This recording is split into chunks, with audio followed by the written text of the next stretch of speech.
Kangkunen si penjaga hutan. Pada zaman dahulu, hiduplah sepasang suami istri yang sudah tua, yang biasa dipanggil Tete dan Nenek oleh orang-orang di kampung. Mereka adalah orang yang sangat terampil dalam mencari ikan dan sudah terbiasa berburu di hutan. Suatu hari, mereka memutuskan untuk pergi ke hutan untuk mencari ikan dengan cara mentuba, yaitu menggunakan akar dari pohon tembakau tertentu yang dapat membuat ikan pingsan.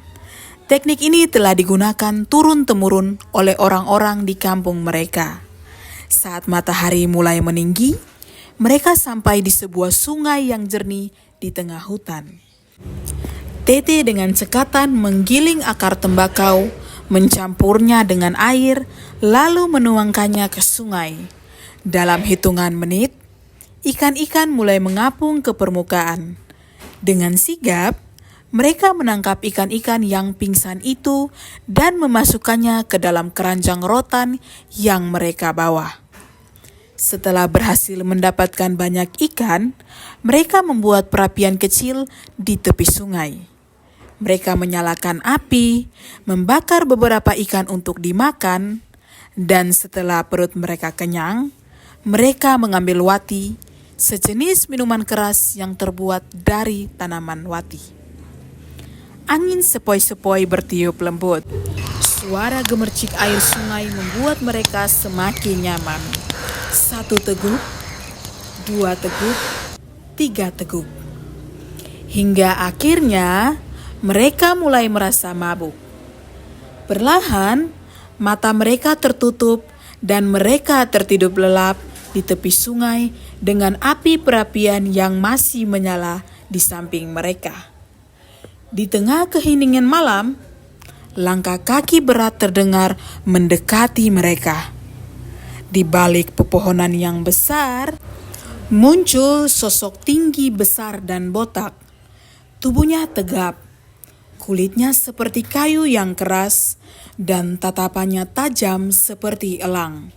Dialah Kangkunen, sang penjaga hutan.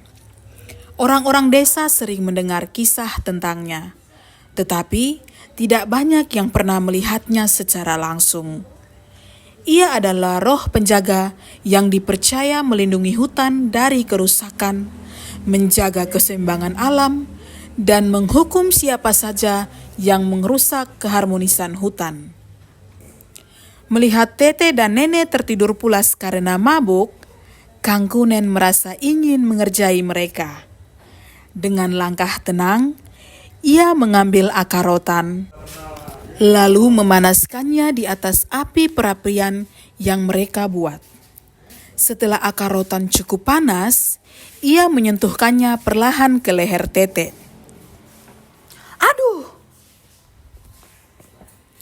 Tete mengerang kesakitan, tapi karena masih mabuk, ia hanya mengerutu sebentar, menggaruk kakinya, lalu kembali tertidur. Kangkunen tersenyum kecil melihat reaksinya. Namun, ia tidak menyerah. Kali ini, ia melakukan sesuatu yang lebih drastis. Ia berjalan ke arah perapian dan menyapu seluruh kayu bakar ke dalam sungai. Seketika, kegelapan menyelimuti sekitar mereka. Tete terbangun lagi.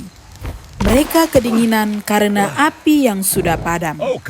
Dengan sisa kesadaran yang ada, ia meraba-raba tanah di sekelilingnya untuk mencari ranting kering dan kembali menyalakan api.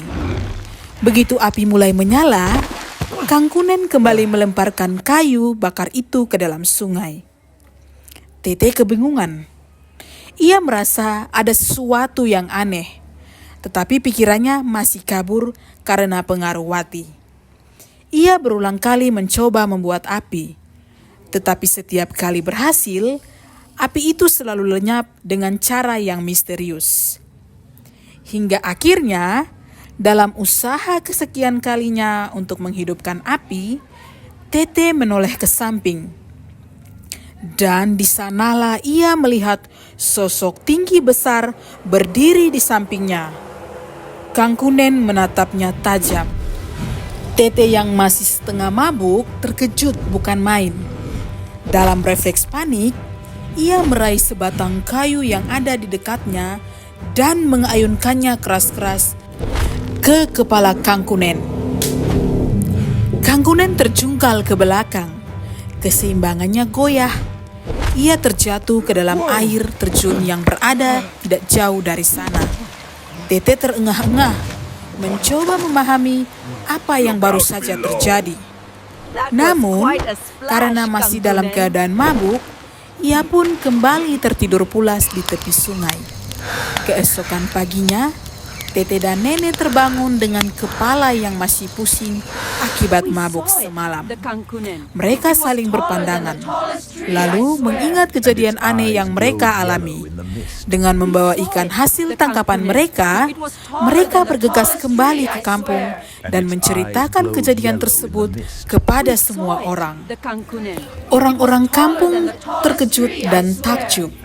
Mereka percaya bahwa Tete dan Nenek telah bertemu dengan Kang Kunen, sang penjaga hutan. Sejak hari itu, kisah tentang Kang Kunen menyebar luas hingga seluruh desa. Orang-orang percaya bahwa ia benar-benar ada dan bahwa kehadirannya selalu dapat dirasakan. Tanda keberadaan Kang Kunen adalah jika ada burung kuning terbang di sekitaran hutan. Jika burung kuning itu terlihat, berarti Kang Kunen sedang mengawasi hutan, memastikan tidak ada yang merusak keseimbangannya. Sejak kejadian itu, orang-orang desa menjadi lebih berhati-hati dalam memperlakukan hutan. Mereka tidak lagi serakah saat berburu ikan atau mengambil kayu, karena mereka tahu bahwa Kang Kunen selalu ada mengawasi mereka dalam diam.